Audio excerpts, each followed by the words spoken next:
ఇది కాకుండా ఆయన పంచశీల అని ఒక 5 సూత్రాలు కూడా చెప్పాడు. నెహ్రూ కాలంలో పంచశీల్ మీరందరికీ తెలిసే ఉంటుంది, ఇప్పటి పిల్లలకు తెలియదేమో కానీ కొంచెం పెద్దవాళ్లకు, నెహ్రూ కాలం తెలిసిన వాళ్లకు పంచశీల్ ఆయన పెట్టింది. బౌద్ధంలో నుంచి రాజ్యాంగం రాయటానికి అంబేద్కర్ ఏం తీసుకున్నాడు, అంబేద్కర్ రాసిన తర్వాత మొట్టమొదలు ఏర్పడ్డ భారత ప్రభుత్వం బౌద్ధంలో నుంచి ఏమేమి తీసుకుంది అవన్నీ చెప్పుకోవాలంటే మనకు మళ్ళీ 1-2 గంటలు పడుతుంది. అది ఎప్పుడన్నా వీలైతే తర్వాత చూద్దాం. ఆ పంచశీల నెహ్రూ పెట్టినప్పటిది పంచశీల తీసుకున్నాడు ఆయన. అందులో ఏం చెప్పాడు? 5 చెప్పాడు. 5 ఏమిటి? హింసకు పూనుకోకూడదు. ఫస్ట్, నీకు నీవై హింసకు పూనుకోకూడదు. దొంగతనం చేయకూడదు, వ్యభిచరించకూడదు, అబద్ధాలు చెప్పకూడదు, మద్యం సేవించకూడదు. ఇవి అందరికీ తెలిసినవే, నేను ఇందాకే చెప్పాను కదా, ఇవి కొత్త విషయాలు ఏం కావు. కానీ మొట్టమొదలు ప్రపంచానికి చెప్పింది బుద్ధుడు అని చాలామందికి ఇవి తెలియదు. అందువల్ల మనం ఆయనను స్మరించుకోవాలి. మొట్టమొదలు ఎవరు చెప్పారో వాళ్ళని మనం గుర్తుపెట్టుకోవాలి కదా. వీటన్నిటినీ సమగ్రంగా అవలోకనం చేసుకొని బుద్ధుడు ఏం చెప్పాడు? ప్రతీత్వ సముత్పాదం ధర్మచక్ర ప్రవర్తితం. ఇదేంది నోరు తిరిగని మాటలు అనుకోకండి. ప్రతీత్య సముత్పాదం ధర్మచక్ర ప్రవర్తితం అంటే కార్యకారణ సంబంధం అని అర్థం. అంటే ఏ పని జరగటానికైనా ఒక కారణం ఉంటుంది.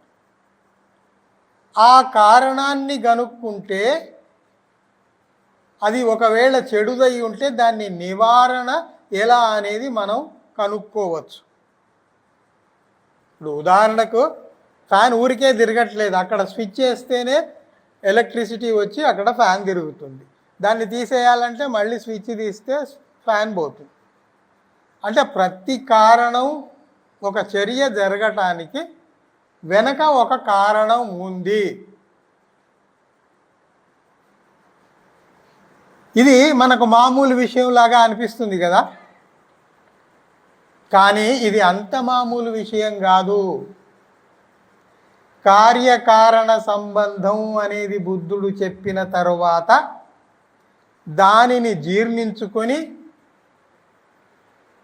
ప్రపంచవ్యాప్తంగా ఫిలాసఫర్స్ అందరూ ముందుకొచ్చారు. అంతేకాదు వైజ్ఞానికులందరూ ముందుకొచ్చారు. మొత్తం శాస్త్ర పరిశోధనలన్నీ ఈ కార్యకారణ సంబంధం మీదే ఉన్నాయి. మీరు చూసుకోండి, బుద్ధుడు కార్యకారణ సంబంధం చెప్పిన తరువాత యూరోప్లో డార్విన్ వచ్చి పరిణామ సిద్ధాంతం చెప్పాడు. న్యూటన్ వచ్చి అయస్కాంతం, ఏది భూమి ఆకర్షణ శక్తి గురించి చెప్పాడు. అట్లా ఒక్కొక్కరు ఒక్కొక్క విషయం చెప్పారు. ఇప్పుడు న్యూటన్ నడిచిపోతుంటే యాపిల్ పండు కింద పడింది. ఇది కిందనే ఎందుకు పడింది అన్న కారణంతో ఆయన పరిశోధన చేసి భూమికి ఆకర్షణ శక్తి ఉంది అన్నది దాని కారణాన్ని కనుక్కున్నాడు కదా. అట్లా ఏదైనా సరే కార్యకారణ సిద్ధాంతం మీద ఆధారపడి ఈ రోజుకు కూడా పరిశోధనలు జరుగుతున్నాయి. ఉదాహరణకు నేను చేసిన పరిశోధన కూడా కార్యకారణ సిద్ధాంతమే. నేనేం చేశానంటే వృక్ష పరాన్న జీవుల మీద పరిశోధన చేశా. భూమిలో ఉన్న పరాన్న జీవులు నిమటోడ్ పారాసైట్స్ అంటారు. అవి మొక్క వేళ్లలోకి పోయి ఆ మొక్కను క్షీణింపజేసి పెరగకుండా చేసి అది దాని సంతతి లోపల పెరుగుతూ ఉంటుంది. అంతేకాదు అది other pathogens, nematodes along with fungi and bacteria ఆ ఇంటరాక్షన్స్ తోటి ఆ డిసీజ్ను ఇంకా పెంచి పోషిస్తాయి. సో ఈ కాంప్లెక్సిటీస్ అంతా పరిశోధన చేస్తే కానీ తెలియలే.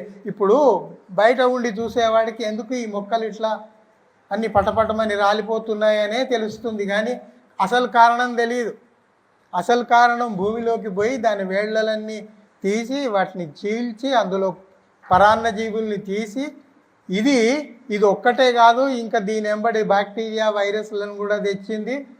ఇవన్నీ కారణమయ్యి ఇక్కడ ఒక డిసీజ్ కాంప్లెక్స్ తయారైంది అన్న పెద్ద లోతైన అవగాహన విషయాలు తెలుసుకోవటానికి మనకు అక్కడ కారణమైంది. ఏ విషయమైనా తీసుకోండి మీరు.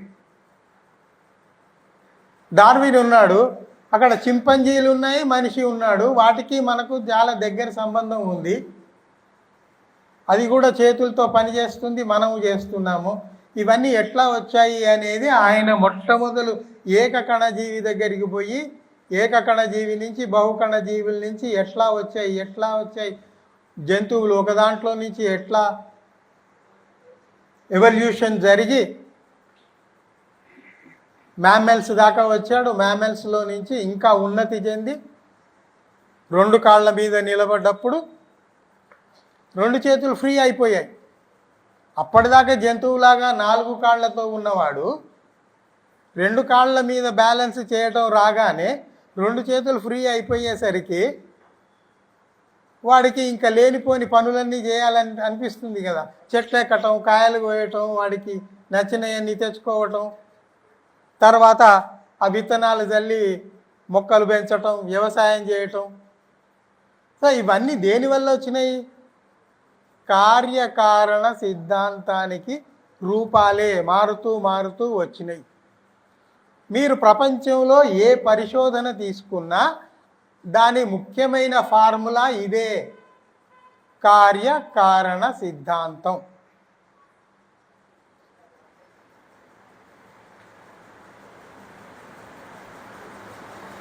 ఇది ఉన్నపళంగా ఆయనకు ఎట్లా దోచింది? ఇక్కడ ఉన్న యంగ్స్టర్స్కు ఒక అనుమానం వస్తుంది, ఆయనకు ఎట్లా దోస్తుంది ఇవన్నీ, ఆయనకు ఎట్లా దోచి ఉండొచ్చు, అనుమానం రావచ్చు.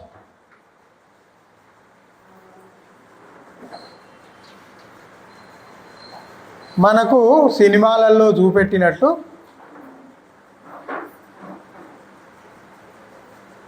ఎవరో ఒక మహాముని తపస్సు చేసుకుంటే ఒక దేవుడు ప్రత్యక్షమై భావం అని నేపథ్య సంగీతంలో పెద్ద చప్పుళ్ళు వచ్చి దేవుడు ప్రత్యక్షమై కోరుకో అంటే ఆయన కోరుకుంటే ఈయన వరాలిచ్చిపోవటం ఏమీ జరగలేదు. అవన్నీ వైదికులు కల్పించిన భ్రమలు. మీరు ఇంకొక భేదం తెలుసుకోవాలి. బౌద్ధుల ధ్యానం అంటే ఏ దేవుణ్ణో ఉద్దేశించి ప్రార్థించటం కాదు. బౌద్ధుల ధ్యానం కళ్ళు మూసుకొని తమలోకి తాము ప్రయాణించడం. తమలోకి తాము ప్రయాణించటం అంటే అంతర్మథనం, తనలో తానే అంతర్మథనం చెందటం. తన చుట్టూ ఉన్న పరిస్థితులను చూసి, తన చుట్టూ ఉన్న సమాజాన్ని చూసి, తన చుట్టూ ఉన్న జీవరాశుల్ని చూసి వాటి గురించి లోతుగా ఆలోచించి అవలోకించి ఆయనకు ఒక కొత్త ఆలోచన ఏదైతే వస్తుందో అది జ్ఞానసారం. అంతేగాని వైదికులు ఋషులు ఏం చేస్తారు? అహోరాత్రాలు శరీరాన్ని శుష్కింపజేస్తారు, ఒక దేవుణ్ణి దృష్టిలో పెట్టుకొని తపస్సు చేస్తారు. తర్వాత కొంతకాలానికి ఆ దేవుడు కనబడి తనకు వరాలు ఇచ్చాడని ఒక భ్రమ కలుగుతుంది. బయటికి వచ్చి నాకు దేవుడు కనబడ్డాడు, ఇవన్నీ చెప్పాడు అని చెప్తాడు. అట్లాంటిదేమీ బుద్ధుడి విషయంలో జరగలేదు. మరి ఏం జరిగింది? ఆయనకు జ్ఞానం ఎట్లా వచ్చింది అంటే, ఆయన ధ్యానంలో కూర్చున్నప్పుడు తన ఇప్పుడు అరణ్యంలో కూర్చున్నాడు. ఆ రోజుల్లో 2500 ఏళ్ల క్రితం అరణ్యాలు ఎంత భీకరంగా ఉండేవి మీరు ఊహించండి. కీటకాలు, పాములు, ఏనుగులు, జంకులు, పులులు, సింహాలు అన్నీ తిరుగుతూనే ఉంటాయి కదా, అన్ని అరుపులు వినిపిస్తూనే ఉంటాయి కదా. వాటన్నిటి మధ్య కూర్చొని చలించకుండా తన మనసు తన ధ్యానం మీదే దృష్టి పెట్టి ఏకాగ్రతతోటి కూర్చోవటమే ఒక గొప్ప ఛాలెంజ్ కదా. ఎంత గొప్ప ఛాలెంజ్ ఆలోచించండి. అట్లా కూర్చొని ఆయనకు ముందు నుండి పాములు పోయినా తెలియదు, వెనక సింహాలు గర్జించుస్తున్నా ఆయన పట్టించుకోలేదు, ఏనుగుల గీంకారం పట్టించుకోలేదు. అయినా కూడా అట్లాగే కూర్చొని ధ్యానముద్రలో ఈ ప్రపంచాన్ని గురించి తీవ్రంగా ఆలోచించి, ప్రపంచంలో దుఃఖం ఉంది, దీన్ని నేను ఎట్లా మాపు చేయగలను, తొలగించగలను, వీళ్లకు నేను ఏ జ్ఞాన మార్గం చెప్పగలను అని నిరంతరం తపించి ఆయన కొన్ని విషయాలు చెప్పుకుంటూ వచ్చాడు. అదే బుద్ధ సారం అయింది. ఆయన శిష్యులు కొందరు పాళీ భాషలో నమోదు చేస్తూ వచ్చారు. అవి అనేక భాషల్లో అనువాదమై ఈరోజు మన దాకా అందుతున్నాయి.